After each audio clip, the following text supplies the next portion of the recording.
Hello everyone. তো সকাল সকাল স্নান সেরে মেয়েকে একটু পড়তে বসিয়েছিলাম। এই যে দেখছো পড়ে উঠে চলে এসছে। এখন বেলা 10:30 মতো বেজে গেছে। তো মা এখানে সব কিছু কেটে গুছিয়ে রেখেছে, দিয়ে একটু দোকানে গেছে দরকার।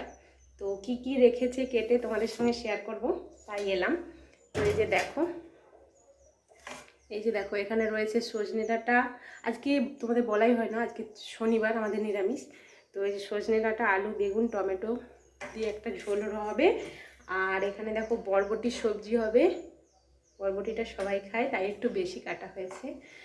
আর একটু পুঁই শাক হবে, মেয়ে তো একটু শাক না হলে খেতে পারে না, পুঁই শাক হবে। আর শনিবারের স্পেশাল মেনু এই যে দেখো, কলাইটা বেটে রেখেছে, মানে ডালটা বেটে রেখেছে, ডালের বড়া হবে। ডালের বড়া হলে আর কিছু লাগে না বললেই চলে। আমার তো ভীষণ ভালো লাগে ডালের বড়া। তো তোমরা কে কে খাও কমেন্টে জানিও। টাটা।